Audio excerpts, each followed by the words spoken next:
అందరికీ నమస్కారం అండి. కథ పేరు దొంగ స్వామీజీ.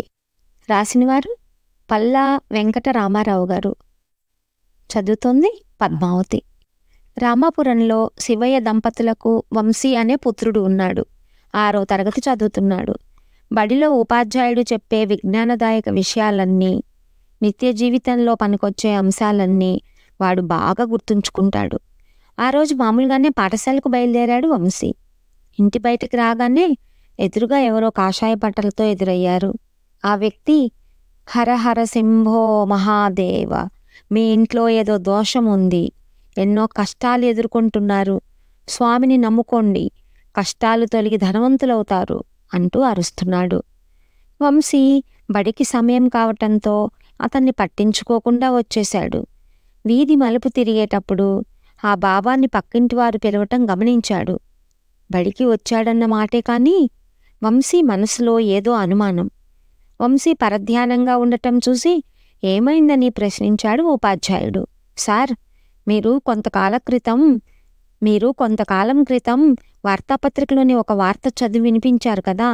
అదేంటంటే స్వామీజీ వేషాలు వేసుకొని కొందరు మోసగాళ్ళు జనాలను మోసగిస్తున్నారని. అవును, అయితే ఏమిటి అన్నాడు ఉపాధ్యాయుడు. ఈరోజు ఒక స్వామీజీ మా ఇంటి దగ్గరకు వచ్చాడు. అతను మోసగాడేమోనని నా అనుమానం అన్నాడు వంశీ.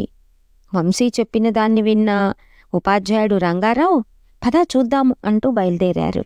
ఇద్దరు వంశీ ఇంటి దగ్గరకు వచ్చారు. ఆ స్వామీజీ వంశీ పక్కింట్లో పూజలు చేయటం గమనించారు. ఆ ఇంటి యజమాని పొలానికి వెళ్ళగా అతని భార్య లింగమ్మ స్వామీజీతో పూజలు చేయిస్తోంది. రంగారావు వంశీని నిశ్శబ్దంగా ఉండమని చెప్పి కిటికీలోంచి లోపల జరిగే తతంగాన్ని అంతా చూడసాగాడు. స్వామీజీ ముగ్గు వేసి పసుపు, కుంకుమ, నిమ్మకాయలను పెట్టి మంత్రాలు చదువుతున్నాడు.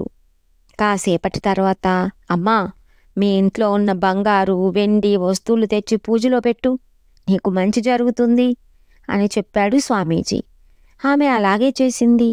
కాసేపు వాటిని ముగ్గులో పెట్టి తర్వాత ఒక డబ్బాలో వేయమన్నాడు. ఆమె అలాగే వేసింది. తర్వాత ఏదో వస్తువు తెమ్మన్నాడు. ఆమె తేవటానికి లోపలికి వెళ్ళింది.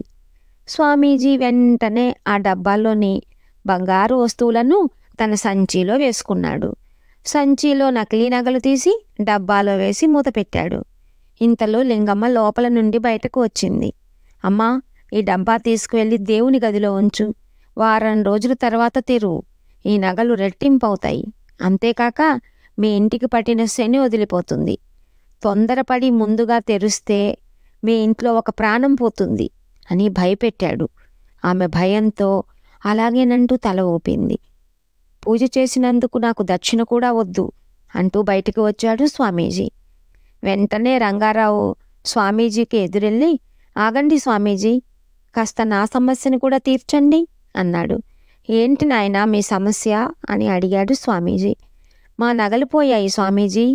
ఎక్కడ నాయనా? ఇక్కడే, ఈ ఇంటిలోనే పోయాయి స్వామీజీ. మీ సంచిలోనే ఉన్నాయని నా అనుమానం అన్నాడు. దొంగస్వామి, నాయనా, నువ్వేదో పరిహాసం ఆడుతున్నట్లుంది. నాకు సమయం అయింది, నేను వెళ్ళాలి అన్నాడు. అవును స్వామి, మీకు సమయం అయింది, వెళ్లాల్సిన చోటుకు వెళ్ళాలి వ్యంగ్యంగా అన్నాడు రంగారావు. స్వామీజీ కంగారుగా వెళ్ళబోయాడు. రంగారావు అతన్ని పట్టుకొని చుట్టూ ఉన్న గ్రామస్తుల్ని పిలిచాడు. అందరూ చుట్టుముట్టారు.